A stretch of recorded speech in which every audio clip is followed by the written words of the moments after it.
All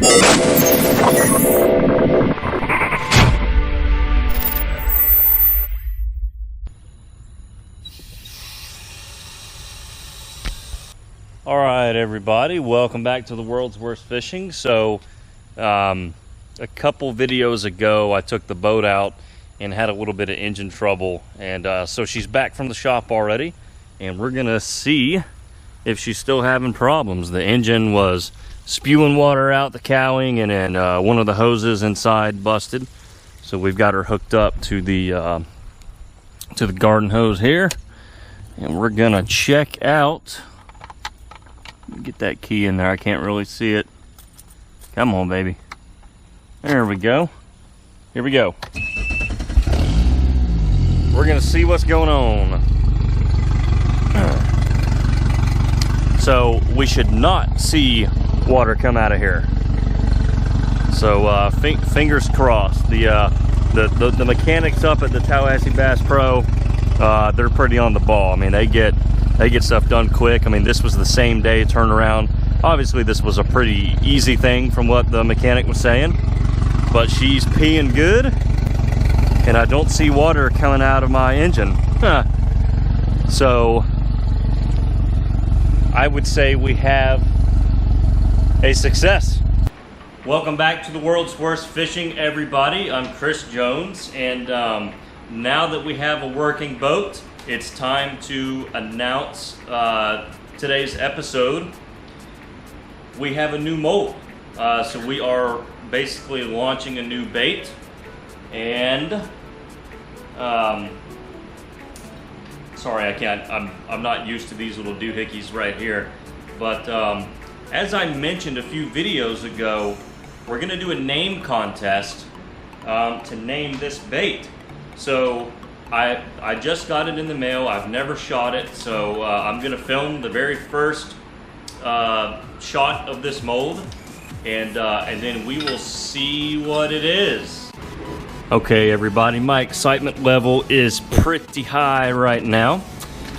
So for this bait, already, see, I've already got the new mold dirty. Jeez. So for this bait, I'm just gonna start with one of the simplest, most tried and true colors, green pumpkin. This is going to be, well, really I'm going to do green pumpkin blue, but a good recipe for this is 40 drops per measuring cup. I'm not exactly going to count, but if you are just beginning, about 40 drops of Lureworks green pumpkin colorant seems to have a really good effect. It's not too thick, it's not too see-through, and I think it makes just an overall green, good green pumpkin. And green pumpkin's a pretty simple color. It's literally green pumpkin colorant and medium-sized 0.035 black flake. However, we're gonna jazz it up with a little bit of blue flake, so this will be pumpkin blue. But we're gonna go ahead and get this plastic ready. Just a little smidge heat stabilizer, because I'm actually going to be sort of kind of using these baits in a bait and bass situation. The baits I make tonight, I'm hopefully going to use very, very, very soon. So hopefully we'll have some fish on film from some of these. So I'm going to go ahead and degas this real quick, cook it up, and then I'll meet you back. All right, here's our green pumpkin, folks. Ooh, 373, ouch. Well, got that a little hot, but no worries there. We will alleviate some heat real quick, just kind of stirring this up. You can see all the smoke coming off of it, and you know, this is fairly cheap plastic. It smokes a lot, but nonetheless, stirring it up like this actually drops the temperature fairly quickly. So we're going to go ahead and get some sparkle on it. So here we go. This is the green pumpkin recipe right here, just medium black with green pumpkin colorant, and I like to go a lot of the black. It's to me, it just looks too dull if you don't have very much of the black flake in there. It's not a particularly exciting color to begin with, but it's probably top 3 all-time best natural bass catching colors in the world. So now we're gonna jazz it up with a little bit of blue. So we'll just add a little bit more there for good measure. All right, we are going to stir the pot, so to speak. Here we go. Let's get that all nice and stirred in like. Yes, sir. All right, getting a little stir on here. Folks, I think we're ready to see what is in here. Looking forward to it. All right, we're gonna back up the camera real quick. Get a little wider view. Let me get it on over here. All right, here we go. Gonna draw up. And let's see how she does. Oh yeah, nice and smooth. It actually has a thinner sprue port, so you're not gonna use as much plastic in the sprues. And that's one thing I really like so far about this mold. All right, so we're gonna top it off there. And now we wait and see. Okay, new bait. Got to do a long drum roll, please. And then some flamadiddles on request. Here we go, flamadiddles. All right, here we go, guys. Let's see what we have. I am pleased to announce we got a beaver bait, folks.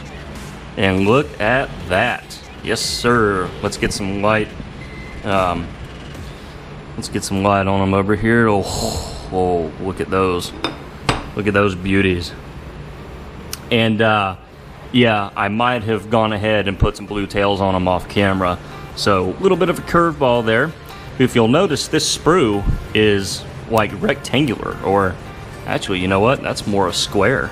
And I think that's really great. It cuts down on sprue wasting. So let's go ahead and tear one of these puppies. You know what? We're going to tear all 3 of them off. And there it is, guys. Being that I sell baits in Florida, well, I've needed a beaver, a true punching bait for a long time. And I am pleased to announce that I have one. And one thing I find really cool is that with a lot of punching baits, the appendages are attached. So if you're punching really thick stuff, you can leave it like that and it's more streamlined. Or if you want to bed fish, you can pull some of these apart and it will have more of a fluttering action. So, but it is a 4-inch beaver, and I absolutely cannot wait to go flip some grass with those bad boys right there. So yeah.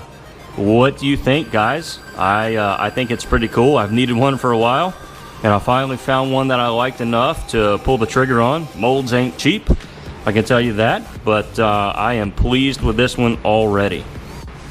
And that's her right there detached. So you can see those pull off and detach, as does the actual tail part. So you have quite a bit, sorry, that's not even on camera. You have quite a few appendages on this thing, and so I think it's going to be really versatile. You know, you can leave it attached, and it's going to be more streamlined. It's going to go right through whatever you want it to. Or if you're just wanting to put it as a jig trailer or something like that, or bedfish, or Texas rig or something like that, I think she's really going to dance for you in the water. Well, folks, there it is in all its glory. You have creamy, regular, and al dente. And so these are the green pumpkin blue with the blue tails. This is just straight green pumpkin blue. If you look at these, you'll see they're just kind of random. A little bit of green. It's basically a swirl effect. And so I kind of learned how to do swirls. And so, yeah, I mean, check these out. You have like random green and random blue, just kind of all over the place. I don't know if that's coming through too well, but that's another video for another time on how to achieve something like that. But that's the new bait, guys, and I am freaking pumped. Well, guys, there it is. That is the new bait, and now we come to the point in the video where we're going to talk a little bit more about the name contest. So I don't have a name for this yet. I think the best thing that I came up with was the Hydrilla Driller, which is cool, I guess, but it's too much to say. It doesn't really roll off the tongue. So I wanted to do a name contest. Shoot me tons of comments with name ideas for the bait. Whichever one I choose, you'll get some free nameless baits, whatever these are. And so I think it's going to be kind of a fun contest. It's kind of a way to get everybody involved. And you know, we're like I said, we're going to choose a name for this bad boy. And I think it's going to be really, really cool to see what you guys can come up with.